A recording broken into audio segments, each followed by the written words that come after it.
Good morning, everyone. My name is Vic Ford. I am the Associate Director for Agriculture and Natural Resources for the University of Arkansas Division of Agriculture.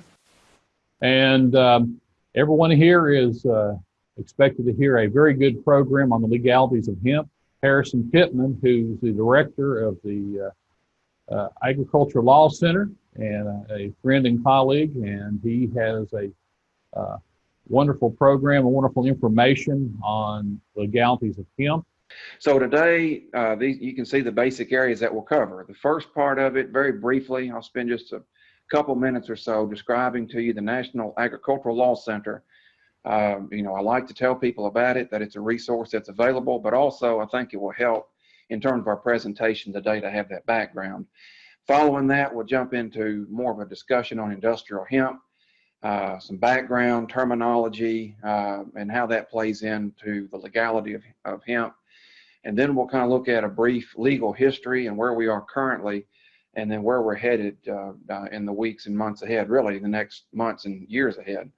The National Agricultural Law Center is a unit within the University of Arkansas System Division of Agriculture. And so we're headquartered in Fayetteville, Arkansas, but we work throughout Arkansas, we work throughout the country. Our mission is to serve as the nation's leading source for agricultural and food law research and information.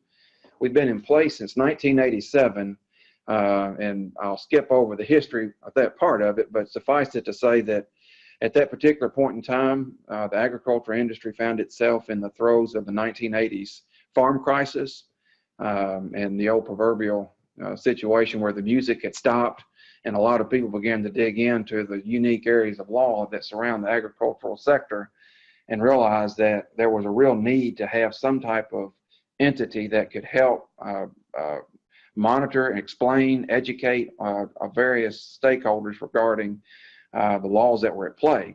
That's unchanged, although the number of laws that have, impact across and the issues that come up, that's expanded exponentially, and industrial hemp is a great example of that.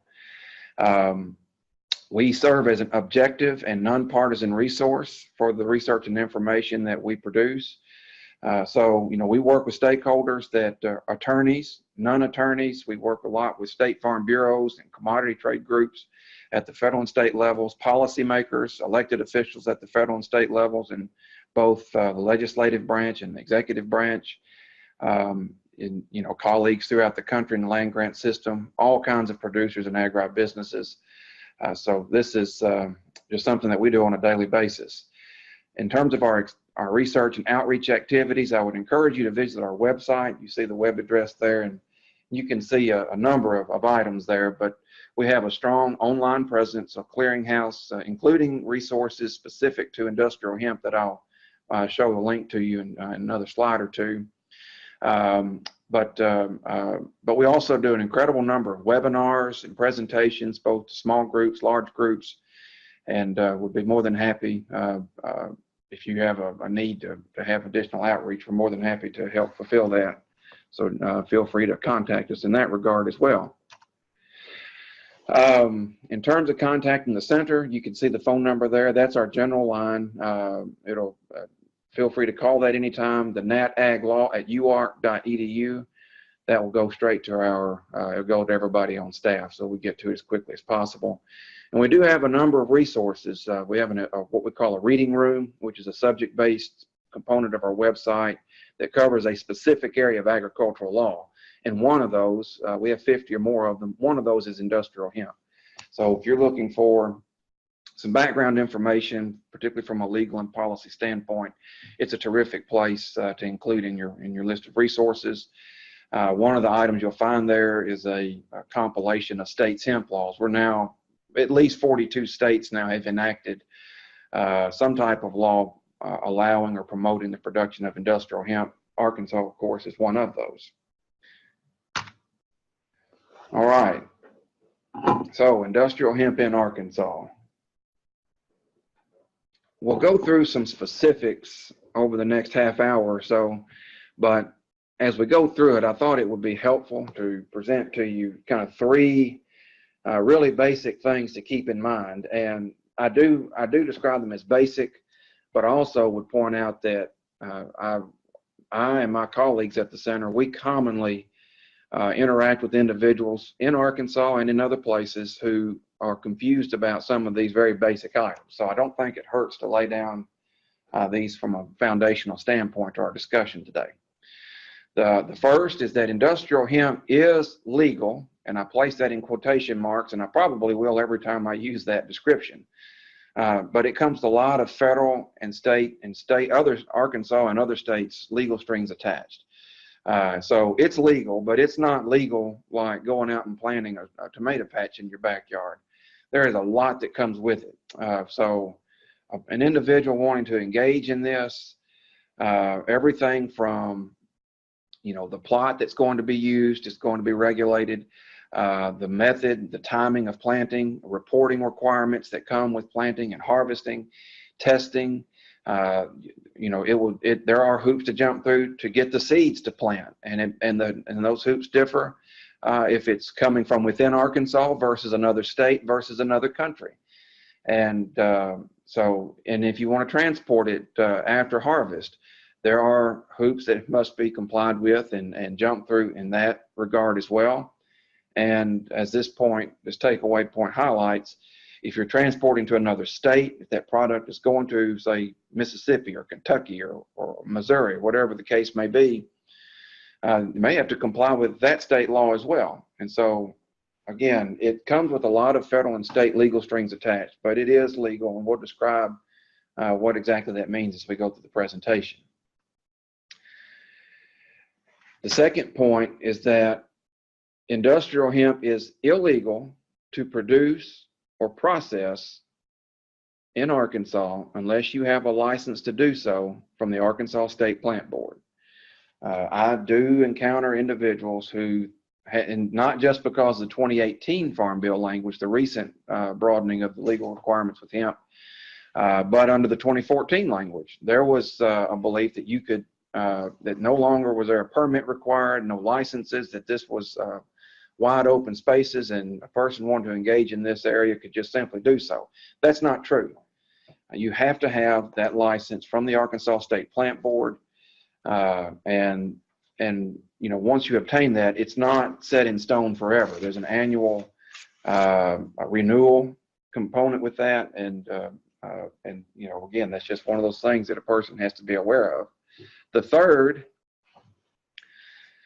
takeaway, if you or someone someone you're working with, if you're at all interested or you're interacting with someone who's really serious about engaging in industrial hemp production or processing in the state of Arkansas, it is absolutely necessary that they'll need to work with the Arkansas State Plant Board, which is obviously a part of the Arkansas Department of Agriculture.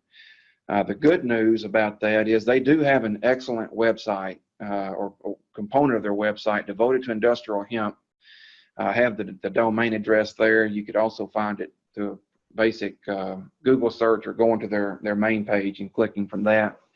But they do an excellent job of setting out all of the actual regulations, the forms that one would need to fill out and submit. And they do have some guidance documents as well that are really valuable. They really do a good job on that site. There's also an email address that you can see on your screen, industrialhemp at agriculture.arkansas.gov.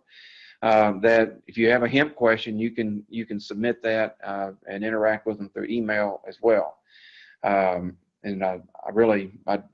are the 3 points there. But no one gets into this without going through the Arkansas State Plant Board and complying with all the rules and regulations on the front end, during, and then after.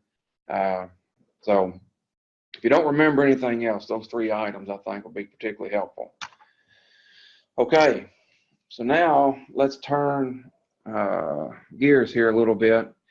And when we say industrial hemp, what are we talking about and what are we not talking about? When we talk about industrial hemp, we are talking about cannabis sativa.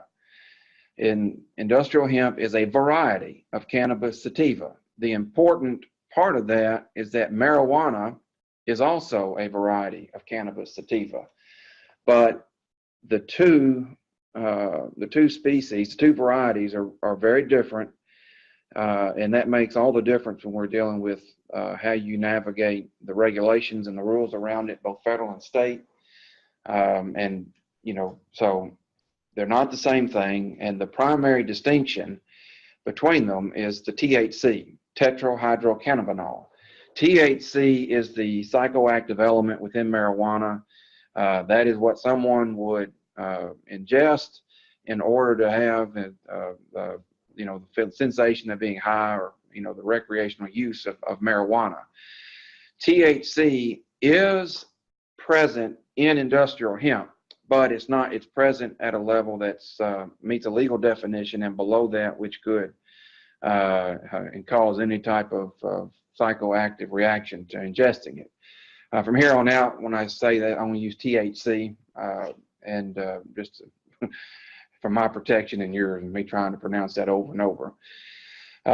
Industrial hemp versus marijuana. Industrial hemp has higher concentrations of what's called cannabidiol. That's CBD. And if you are looking out of your car window as you drive anywhere right now in the state of Arkansas, you're seeing retail outlets and advertisements for CBD. And this is right now, in terms of the marketplace for industrial hemp, this is really where the majority of the activity is in the marketplace. This is where the profit currently is. And it's an interesting component because the political drive behind industrial hemp in recent years, it's all been about fiber and paper and pulp and oil and so forth. CBD is in the marketplace is a kind of in a sense, a new arrival, but it's the one that's really driving the train right now. And we'll talk about that more. With respect to CBD, one of the items that we will address later, but I want to highlight now on the front end, is the role of the Food and Drug Administration. And I mention that because so much of what we're going to focus on, it deals with the United States Department of Agriculture at the federal level and the Arkansas Department of Agriculture at the state level. But the the U.S. Food and Drug Administration is still out there, and it is still very relevant. The question is, how relevant does it want to become? The current law is that the legal authority of FDA is completely unchanged with respect to industrial hemp and hemp products. So that's a preview. We'll come back to that towards the end of the presentation. I think most people are aware of this, and there's more uses than this for hemp, but just for those who are looking for a little bit of quick background, hemp and the hemp products have a tremendous number of uses, including fiber, paper, biofuel, food products, both human and for animal feed. And importantly, this is important with respect to the legalities and with respect to medicine. And there I'm specifically referring to the CBD. And roughly a year ago, FDA approved a product called Epidiolex, which has a medicinal quality. It is a medicine. That's how they're regulating it. And it's a highly refined version of CBD that is designed to prevent and treat seizures in children, epileptic seizures in children. But the legal importance of that is that now that FDA has approved that as a medicine, that can apply to any type of claims with respect to CBD. And there's a widespread belief that CBD, or often there's belief by many who think that CBD is a cure to basically anything. And for kicks, I won't go into detail of all the different things I typed into Google, but I just typed, will CBD cure? And then I started thinking of all sorts of things, from cancer to everything else. And lo and behold, I didn't hit anything where there wasn't some type of claim that CBD would cure it, from brain tumors to other things. But those claims, you can't make those health claims now that FDA is regulated, and it can't be part of food. We'll come back to that, but it's an interesting point because there are people doing those things, and in many instances, FDA is not moving forward with any type of enforcement. But that is a very area of uncertainty right now in how all this rolls forward. Okay, the last item, this is the legal definition of hemp currently. This is what's present in the 2018 Farm Bill. I'll put this same language back up in a few minutes when we look at the 2018 Farm Bill, but the legal definition, the term hemp means to plant cannabis sativa and any part of that plant, including the seeds and all derivatives, extracts and cannabinoids, isomers, acids, salts, and salts of isomers, whether growing or not, with a delta-9 THC concentration of not more than 0.3% on a dry weight basis. So the legalities of hemp, it all revolves around this 0.3% on a dry weight basis. That's what so much of this is going to boil down to. And that's where so much of the difficulty in moving forward with the program lies. That's the struggle that USDA is having with issuing its regulations, which they're trying to get out by the 2020 planting season. And this is 0.3% on a dry weight basis. All right. These next three slides are what I've done in the Arkansas regulations for industrial hemp. So we have a statute. These are the regulations that the Arkansas State Plant Board has promulgated and implements. These are the rules that a grower or a processor is bound to comply with. I'm going to address some of these, but I thought it'd be helpful for context to simply show you the different sections within those regulations. There's 17 of them, starting with definitions. Then there's regulations with respect to licensing, land use restrictions. In the event that there's a determination that someone doesn't agree with, there's an opportunity for administrative appeal, approved seed or seedlings for planting, seed acquisition. There are provisions specific to planting reports. There are provisions for pesticide use, which I'll touch on. We do get quite a few questions about that. Licensed growers' responsibilities prior to harvest. There are some notice requirements that have to be given in order to comply.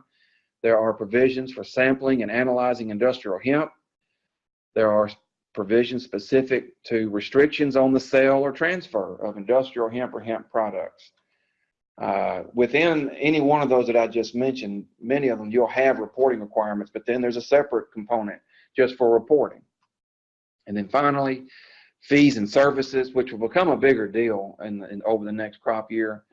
License suspension or revocation. There's a component dealing with grant funds, and then they help do us a favor by adding a whole section just on a summary of all the prohibitions. So again, I go back one of those original takeaway points, and that is that industrial hemp is legal in quotation marks, but it comes with a lot of strings attached. So these strings that are attached, this is the majority of them here. And if you're a producer, you're going to have to deal with it. If you are a processor, you have to deal with it. If you are an extension agent and you're helping somebody think through this and what they want to do, both of you will need to be aware of the importance of these. If you're a lender looking to loan money to someone, this is something you want to think about, or not just think about. You want to be completely satisfied that the individual has at least gone through this. Whomever you are, law enforcement, everybody in the chain is impacted here. So the legality of hemp really can only be understood by looking at the past and where we are presently, and sort of the emerging issues that will unfold over the next several months to years. And there's a long history in the United States, controversial history, a push and pull with respect to industrial hemp. At one point in our history, it was perfectly legal, and no one, it wasn't anything anybody sneezed at. You get into the 1930s, particularly there was an act in 1937. I did not put it on the slide. It's just helpful to know that there was an act in 1937 that effectively made hemp illegal. And it did it through tax provisions. That law was later declared unconstitutional by the United States Supreme Court, and Congress passed the Controlled Substances Act of 1970. Which is administered by the Drug Enforcement Administration, or the DEA as it's more commonly known. And under the Controlled Substances Act of 1970, any variety of cannabis sativa, whether it was industrial hemp or whether it was marijuana, was considered a Schedule I narcotic, which made it really difficult to plant, to do anything with it, particularly from a commercial standpoint. It's often stated that that the 1970 law made it illegal to produce industrial hemp. There's a nuance within that. That, as a practical matter, that's basically an accurate statement. But what it did technically is it made it illegal to produce industrial hemp without a permit from the DEA allowing that production to occur. And so you did have parties that submitted plans. There were particularly states like North Dakota, where a lot of the legal history for the states begins. They would submit, but routinely never be responded to, and so forth. So for all practical purposes, that's where it sat. We go forward, there's a lot of events that occur at the state level with respect to tobacco, for example, and the markets there, and they faded tremendously. A lot more political pressure, a lot more commercial interest with respect to hemp. And we end up in 2014 with the Agricultural Act of 2014, commonly known as the 2014 Farm Bill. And we'll go through some of the specific language in the next few slides. But it's important to remember that even though Congress has enacted the Agricultural Improvement Act of 2018, occurred just before Christmas this past year, also the 2018 Farm Bill as it's commonly referred, and there are provisions of the 2018 Farm Bill that are in effect. That's true. But anything that's occurring with hemp production and licensing in Arkansas or any other state, it is occurring under the authority of the 2014 Farm Bill. We have not yet transitioned. We are transitioning into the 2018 Farm Bill language. And that's a really important factor to keep in mind.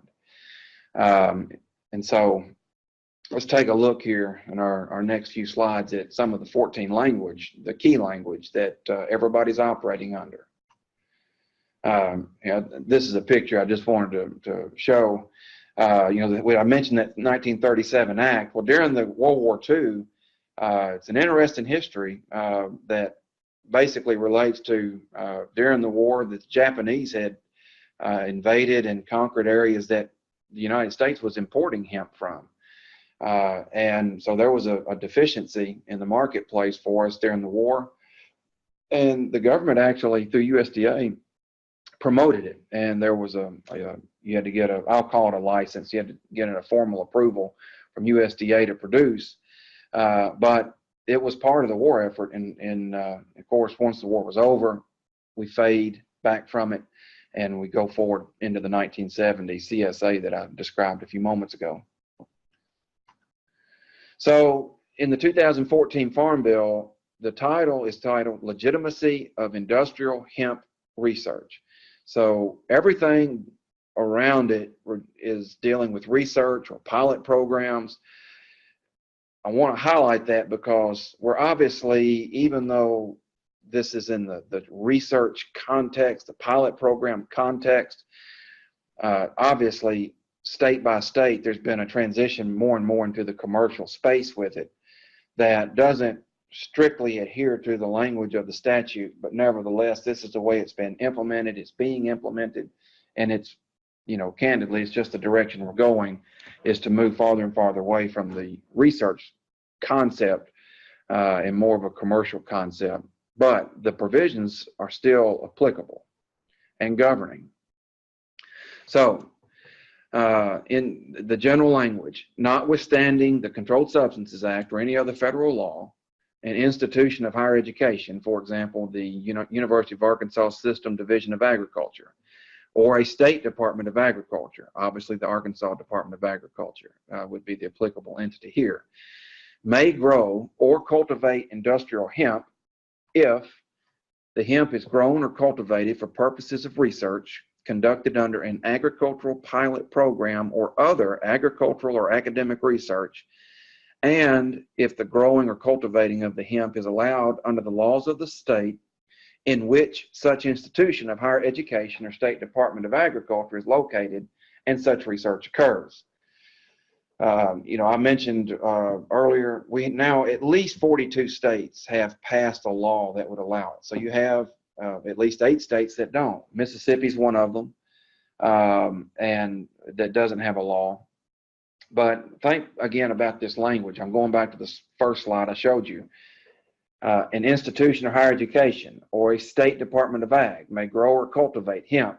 When this was first enacted, the general thinking was that this was a more restrictive thing, in that any of these pilot programs or research plots, it would need to be within the institution or the Department of Ag versus with producers. Of course, that's not the way it operates. We have the states that are issuing the licenses and people are moving forward. And even with respect to commercial activity, the idea is that even that's research, because the research is price. We're trying to figure out what the price is, what the market will allow. And that's the theory under which a lot of that's moved forward. All right.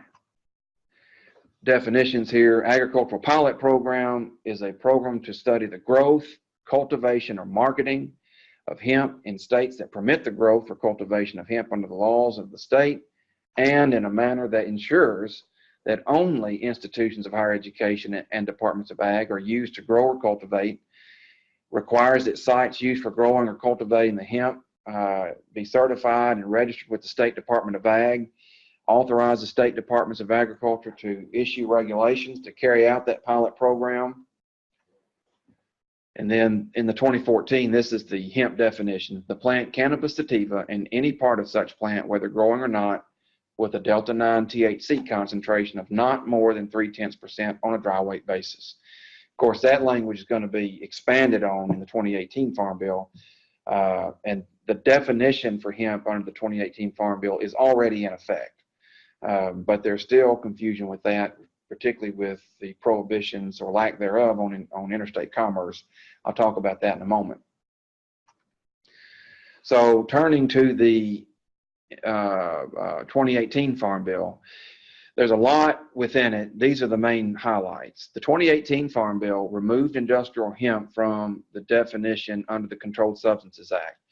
That is a landmark change. That is a major change in U.S. law relating to industrial hemp. It is no longer under the orbit of the Drug Enforcement Administration. It's no longer under the language, dealing with anything that has THC as a Schedule I narcotic. So that is a major, major change.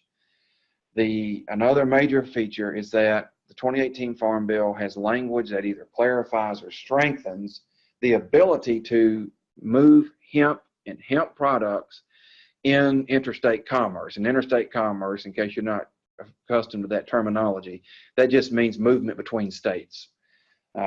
Movement only within a state would be intrastate, and interstate is between the states. And it also sets a range of penalties for violations. Again, those violations are going to kick in, or those penalties, once we get to the implementing the 2018 Farm Bill. We're still operating under the 14 language. This is the same definition I showed you earlier when we talked about the definition of hemp, but to help kind of bring us all full circle here, it's cannabis sativa, any part of that plant with a THC concentration of not more than 0.3% on a dry weight basis. So with the 2018 Farm Bill, this is where, this is what's happening now in terms of, we talked about past, present, this is present and future. Presently, USDA is in the process of developing regulations to implement the 2018 Farm Bill. And importantly, these are going to be regulations that will define the scope of whether states' plans are approved or not approved. So what that means is that the Farm Bill allows states such as Arkansas to submit a plan to USDA, and if USDA approves it, then producers in that state can operate under that state plan so long as they are compliant with those regulations. And those regulations are going to have to meet the basic requirements of the 2018 Farm Bill. Areas that USDA is currently drafting deals with the land to be used for planting, testing requirements. The 2018 Farm Bill allows for decarbioxylated. I know I messed up the pronunciation, but that's the best I can do. That's the testing that Arkansas does use, but it also allows others. But there's also questions within that in terms of the plant itself, the maturity, when it's going to be tested, what parts of the plant and what percentage of the parts of the plant, stalk versus bud versus flowers. That's a huge question with respect to how USDA implements it, and then ultimately how the states move forward. Those rules will address the effective disposal of hemp plants and plant products, the compliance with law enforcement, certification. Each state will have to certify that they actually have the necessary personnel and resources to conduct the program.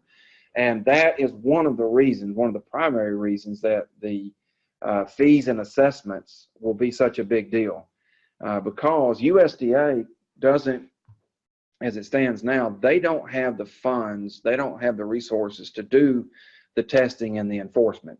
So the states are going to have to do that, and they're going to have to certify that they're able to do so. So you have the state plan aspect, and then the USDA plan. Congress, through the 2018 Farm Bill, told USDA that USDA, you have to also develop a federal plan that producers across the country can also, if they'd like, go under that plan. So USDA is doing that. Once the USDA plan is in place, once those regulations are issued and they're finalized and they're in effect, a year from then is when the 2014 Farm Bill will be repealed. There will be a year lapse, and there'll be a transition during that from the 2014 to the 2018 Farm Bill. So these are, and right now USDA is really, really struggling. They're placing a high priority on getting these regs done, and their goal is to get them in place by the 2020 growing season. And they want to get them in place in a way that would be useful and conclusory for those who want to produce, but they also want to create clarity for the lending community and everyone else, law enforcement, that interacts with this, whatever their stage of interaction is. So stay tuned on that. There will, definitely be developments in the months ahead. I think their timeline, by the way, is to either have whatever the form, maybe a proposed rule, maybe an interim final rule, whatever the vehicle is going to be. I think their target, they want to have it done for certain by the end of the calendar year, but hopefully sooner than that. So another area, or two areas that come up quite a bit, pesticides and then interstate commerce. These are some of the inquiries we receive, and I wanted to address this a little bit in this presentation. What you see on this slide is language that's directly from the 2018 Farm Bill dealing with interstate commerce. The first bullet point you see, nothing in this title or an amendment made by this title prohibits the interstate commerce of hemp or hemp products. So in that line, Congress is saying, by enacting this statute, we are doing nothing with the way we're enacting this law, nothing that we've done should be viewed as a prohibition on interstate commerce of hemp or hemp products. There was a lot of confusion prior to that. Now I would say that there's some confusion, but not as much as there was. So Congress was trying to clarify and remove confusion with that language. The second bullet point, you have to read in tandem with the first. The 2018 Farm Bill also states that with respect to interstate commerce, no state or Indian tribe shall prohibit the transportation or shipment of hemp or hemp products. And to some people, they read this and they say, this is alpha and omega. The states do not have the ability at all to prohibit the transportation or shipment of hemp or hemp products. And others have said not so fast. And currently, there are at least 2 items of litigation filed. The main one on this issue is out of Idaho. There was a company shipping hemp products, and going through the state of Idaho, their product has been embargoed by law enforcement. And they have filed a lawsuit challenging the state officials there. I think it's Idaho State Police is one of the defendants, and they named others. And I have in visiting with people familiar with that litigation, I have been told, and that's all that information I have, just verbal. I've been told that at some point in the future to expect a clarification from either Department of Justice or some appropriate entity within the federal government to clarify this interstate commerce and what the boundaries are. But as it stands, I think it's safe to say that the ability is to transport from one state to another is expanded. It's more likely a person can do that without going through any type of enforcement action. But the problem arises where law enforcement, they don't have a great way to test on the spot. So they don't know the difference then whether this is CBD or marijuana. And that's one aspect, and that's why that testing component is so important in terms of how the USDA and the states move forward. And so they just don't know how to handle that. And so that's been a problem. The other one is in Ohio, and that does implicate interstate commerce, but it's also it involves the actual definition of industrial hemp. In Ohio, you have state entities there that consider CBD to not be hemp, despite the definition that it's hemp and any hemp products and that legal definition that we read there a few moments ago. So there is still some confusion on that and to be aware of. One thing I need to mention before we go to the next slide, when I talk about the legal strings attached, we'll touch on those specific to Arkansas, but when a person is transporting those products, they need to have all the proper documentation just to get the game started. And they may still, like in Idaho, have a problem. All right, so in Arkansas, we have the Arkansas Industrial Hemp Act, which was enacted in the 2017 legislative session. The following year, the Arkansas State Plant Board issued the regulations that you can find on their website, and I read off the table of contents of those earlier. They became effective August 31st, 2018. As I mentioned, they're very easily accessed on their website, along with all the forms if a person wants to submit or even read as what you're going to need to submit.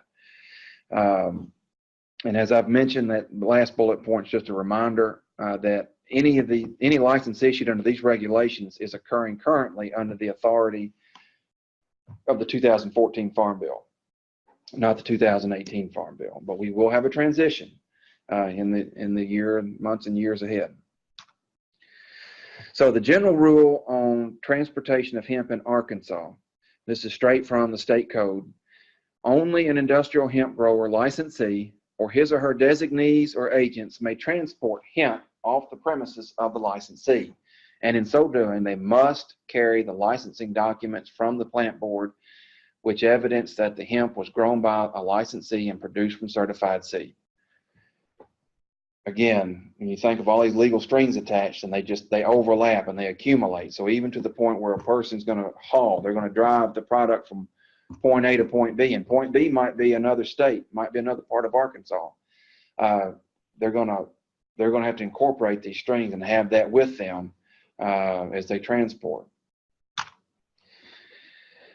In Arkansas, if hemp is found anywhere other than the premises of the licensee, it'll be considered contraband and subject to seizure by any law enforcement officer unless the person is in possession of the necessary documentation.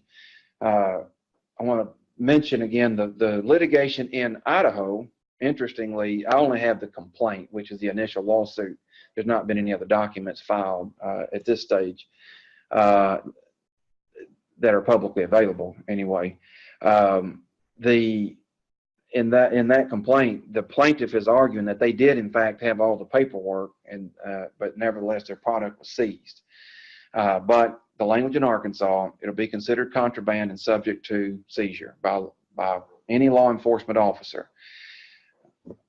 And this will apply, those provisions apply to hemp that's produced in Arkansas, but also that's traveling into the state from another source. shall not sell or transfer or permit the sale or transfer of living plants, viable seeds, leaf material, or floral material to any person in the state who does not hold the license from the Arkansas State Plant Board. Similar requirement if you're going to grow and process in Arkansas and ship to another state.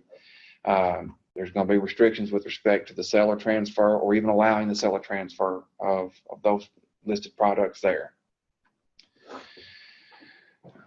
In the regulations for hemp in Arkansas, it provides that the Arkansas State Plant Board shall permit the sale or transfer of stripped stalks, fiber, dried roots, seed oils, non-viable seeds, floral, and plant extracts, excluding, obviously, THC or plants with THC in excess of 0.3%. On the pesticides component, this is an issue that I want to mention it because as this part of the market grows or expands, and you see more and more infrastructure added both from the federal and state level to help support hemp and hemp production and processing and so many other things, pesticides will be an issue that will increase in importance, as EPA approves product that then states can approve if they want, or restrict farther if they think they need to in their locality.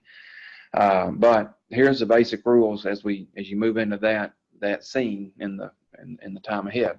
A licensed grower who uses a pesticide on hemp must be certified to apply pesticides, and they got to be certified by the State Plant Board pursuant to the State Plant Board regulations and any of the EPA, so Environmental Protection Agency, pesticide laws and regulations. They're going to have to go through federal and state law. Hemp seeds, plants, materials bearing any pesticide residue in violation of the pesticide label shall be subject to forfeiture or destruction without compensation. When you think about hemp, I laid out some of the very basic areas that one would have to, if you're engaged in this or wanting to. The things that I laid out are the first layer of standards and requirements that you'll want to work through. But I've mentioned the THC testing mechanism. That is still a major issue that to be instituted. And I know USDA is struggling with exactly how to do that in a way that's fair. And you have states currently that have a method of testing that differ from other states. And so that's not a uniform area. And, there's going to be a desire to have testing requirements that are fair to everybody, that create balance in the marketplace, that don't give an unnecessary advantage to one area over another. But there's a lot of factors. I don't fully understand all of them, but you have factors on that, when the crop is tested, in terms of the age of the plant. You have, THC, as I've read about it, has plants with higher THC has a lot to do with the stress that the plant has been under. So, a strain, a variety, a particular type of hemp seed that maybe is known to produce a certain level of THC when it's planted in Canada, for example. That same seed planted in a more arid or hot region like Arkansas, or you have higher temperatures and different soil types, the THC component may come out differently when produced in a different location. So there's variables there that are difficult to manage from a governmental enforcement and management standpoint. I mentioned the assessment of fees. This will become very important. And, I think one of the concerns that USDA will have as they move closer and closer to a final rule is that they also don't have a mechanism for collecting fees. And so they could end up in a situation where producers they have an option available to them, say in Arkansas, to go onto the state plan whenever it's approved by USDA. But then say, well, why would I do that and pay an assessment fee in Arkansas when I could just go into the USDA plan for free? And so I think this assessment of fees is something that's going to be dealt with in new ways going forward. The availability of lending. Banks are moving at different speeds, and some have kind of done the hokey pokey. They've put one right foot in and moved forward with it, and then they've kind of gotten a little bit spooked when you see issues like the embargo in Idaho, for example, it causes some concern on the lending side, and so that's been a challenge both on both ends, both for the borrower seeking capital and trying to get capital that just doesn't have so much coming with it in terms of interest payments and difficulty to actually pay for the money itself. So that's one also that going to be issue remaining that's going to evolve. Intellectual property. Just in the last week, I think it's been less than a week, USDA issued a guidance on registering seed now in terms of intellectual property. So that's something that's been an important issue that's moved forward in just the last few days, and that's under the plant variety protection aspect with USDA Agricultural Marketing Service. Overall infrastructure, from crop insurance to many other things, lending, pesticides, some of these things we've talked about. That's something just in the market itself, the ability to move these products and grow the industry. Right now, I think for people who are moving into hemp, they're discovering that this is often a very vertically integrated industry, very contract driven. Compare that, say, for example, with, say you're growing soybeans and you plant, you harvest, and you deliver to the local grain elevator, and you dump, and both through the sale price there and then government payments, the producer is ultimately compensated for that production. With hemp, there's no similar infrastructure right now. And so you're going to end up in a very contract specific part of the industry, and people who are moving into this need to be aware of that. The role of the Food and Drug Administration, again, extraordinarily important in how they're going to view CBD moving forward, or if Congress clarifies this somehow. But, a few days ago, there was a restaurant chain that they did a one-day special, Carl's Jr., the Rocky Mountain High burger. So that was a CBD infused hamburger sold and advertised through the internet, and if I found it, it's about as public as it can be. And what it was, they had a sauce that's on the burger, and the sauce had CBD infused into it, and they called it the Rocky Mountain High burger. Well, technically, there's nothing about that that's not subject to FDA enforcement. You're putting CBD, which was approved in the Pedialex product, so now it's considered a medicine by FDA, and you're not there. Therefore, they're not supposed to be able to put that in a food or dietary supplement or make health claims about it that aren't approved by FDA. Well, here you have somebody doing it. They're not the only ones. And so there's a real question on enforcement and in how and whether FDA is going to move forward. So that's an important area that really, depending on what happens there, will define a large part of hemp in the United States. Because, again, that's dealing with CBD, and CBD is the economic driver right now. It's not the only use of hemp, and as it evolves, you could see those others becoming more to the forefront. But that's a major issue.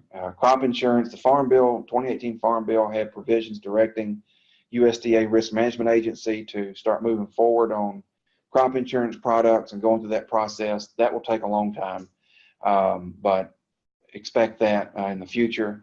Importation of seeds has been an ongoing issue, and until about, I'll say 10 or so days ago, there have been a tremendous number of hemp seeds sitting at the Canadian border awaiting import into the United States.